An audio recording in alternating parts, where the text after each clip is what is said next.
Halo semuanya, selamat datang di Oke, obrolan kecil, inspirasi besar. Yuk ikutin obrolan kita. Let's go.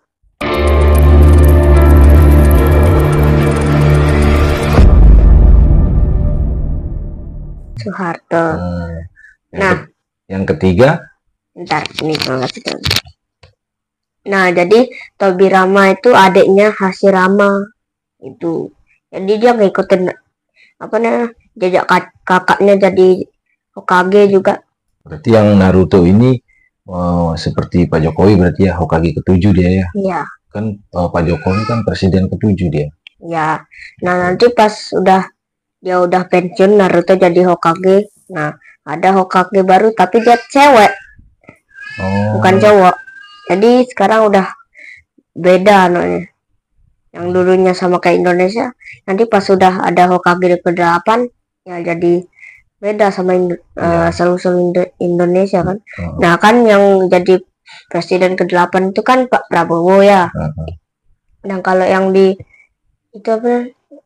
Di Naruto itu bakalan jadi Hokage ke-8 siapa? Hokage ke-8. Perempuan. Ya, perempuan.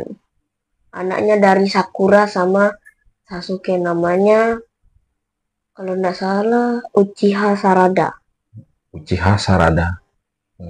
Terus apa pesan yang bisa Tuna ambil ya? Apa maksudnya? Maksud Bapak gini, kalau dari cerita-cerita nonton anime Naruto kayak gitu itu, hal baik apa yang Tuna bisa ambil dari film-film kartun kayak gitu ya? Kalau hal baik dari Naruto itu sih pesannya itu jangan meremehkan orang, jangan meremehkan orang. Seburuk apapun orang itu nggak boleh diremehkan ya. Ya, walaupun karena kan setiap orang kan punya kelebihan dan kekurangannya masing-masing kan. Iya. Betul. Kayak betul Naruto diremehin, nah itu nggak dibolehin tuh. Iya. Sama kayak di kehidupan kita sekarang misalnya ya, di kehidupan nyata manusia zaman sekarang itu, betul kita tidak boleh meremehkan orang. Misalkan ada orang cacat nih, ada orang yang tidak sempurna tubuhnya, mungkin dia kehilangan tangan misalnya, kehilangan bagian tubuhnya, kedua tangannya hilang mungkin karena dia lahir cacat mungkin atau kecelakaan dan lain sebagainya, tapi dia bisa melukis dengan kaki. Iya. Kan tahu kan? Oh iya, pernah. Hasil lukisannya bagus lagi, dijual ke luar negeri itu mahal. Walaupun dengan keterbatasannya dia tidak punya tangan, dia bisa menghasilkan karya-karya yang bagus. Nah, ya, makanya nggak boleh ngeremehin. Ya, nah sampai dia pernah bikin lukisan Cristiano Ronaldo sama Lionel Messi, ya kan? Ya ada dia itu. Keren itu orang itu. Walaupun dia tubuhnya terlahir cacat, itu tetap bisa ngelukis ya. Kan kita pernah ke pura-pura kan? Ya, ke pura dalam. Nah, kita itu kan sembahyangnya pakai dupa ya, dupa. Nah, terus pas pernah amati itu dupa itu kenapa kayak asnya itu kayak nggak beraturan itu geraknya. Pergerakan asap dari dupa itu dipengaruhi oleh udara. Dipengaruhi oleh udara atau angin gitu. Ya tergantung nanti kalau misalkan dupa itu kita bakar di dalam ruangan yang tertutup kedap udara itu artinya tidak ada sama sekali udara yang masuk, itu gerakannya bisa searah asap dupa. Jadi gerakannya bisa lurus ke atas atau ke samping dan lain sebagainya. Yang penting tidak ada udara di sana yang mempengaruhi, dia bisa searah. Cuman kalau kita kayak Tuna bilang pergi sembahyang ke pura dalam, ke pura-pura umum di luar itu kan terbuka tempatnya. Iya, terbuka. Jadi ada pengaruh udara di sana. Nah, makanya dia menyebabkan gerakan asap itu tidak beraturan, tidak stabil itu secara acak itu biasanya dipengaruhi oleh banyak faktor tuh.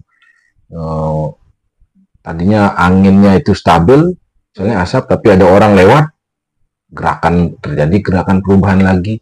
Nah, makanya kan cara cara membuktikan bahwa angin itu ada adalah bagaimana? Salah satunya adalah dengan membakar dupa. Atau Jadi, membakar sesuatu. ya, asap menunjukkan bahwa di dunia ini ada angin. Gitu. Karena kan asap itu dikendalikan oleh angin itu sendiri gitu. Apalagi kalau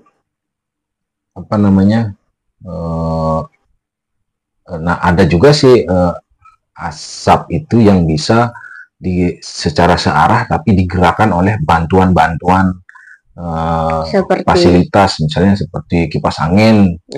Kipas angin kita hidupkan searah gitu kan, swingnya tidak usah dimainkan, tidak usah diputar, jadi asap itu bisa satu arah dia gitu, kipas angin. Atau kita tiup dengan mulut gitu, satu arah bisa. Gitu. Bisa jadi satu arah. Jadi itu sebenarnya tergantung dari aliran angin penyebabnya itu. Itu. Nah Pak, ini kan ya. Nah kan waktu itu kan tadi itu kan siang itu kan Tuna mainnya sama teman-teman, sama adik misalnya Tuna main bola kayak tadi itu kan. Saya main bola. Nah terus pas selesai main bola itu Tuna kecapean, terus kakinya Tuna kayak rasanya pegel. Kenapa pegel bisa terjadi? Pegel, ya rasa pegel pada kaki itu kan biasanya terjadi karena otot-otot di kaki kita itu mengalami kelelahan. Kelelahan tapi kalau istilah istilah sportnya, istilah olahraganya itu mengalami stres. Kelelahan otot-otot kita itu. Makanya kita harus tahu diri sebenarnya, bisa membatasi diri. Kalau Tuna pulang sekolah, main-main itu jangan terlalu lupa waktu. Lari sana kemari sama teman-teman. Udah sore pulang ke rumah, pasti dah kayak sekarang minta dipijitin, pegel gitu. Karena otot-otot kaki kita itu mengalami kelelahan. Terus banyak faktor sih itu penyebabnya. Banyak faktor. Yang terutama sih pasti karena aktivitas fisik kita ya, kayak berjalan, kayak berlari, atau kadang berdiri terlalu lama juga menyebabkan pegel. Ya kayak upacara gitu. Misalnya kayak upacara bendera hari pagi itu. Berdiri terlalu lama, kaki kita bisa pegel. Karena kan otot-otot kaki itu tidak boleh dipaksakan bekerja terlalu keras gitu ya. Ada istilahnya di dunia medis itu namanya asam laktat.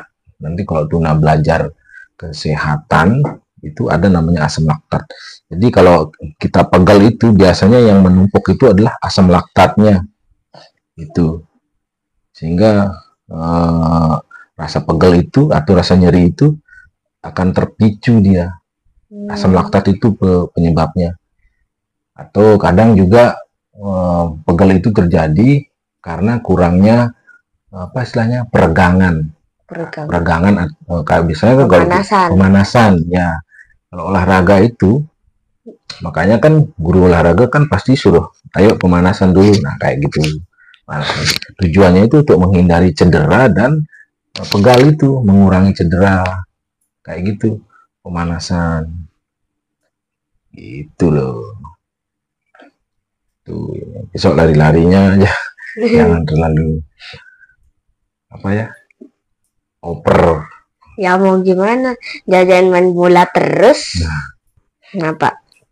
Nah ini ya Tuna lumayan bingung nih. Nah kenapa pas beberapa hari lalu itu kan Tuna ulang tahunnya ultah. Nah, kenapa ultahnya itu sebenarnya kayak enggak dirayakan besar-besaran gitu, enggak besar-besaran, enggak ada yang datang, cuma keluarga yang ada di rumah sini aja yang ngerayain.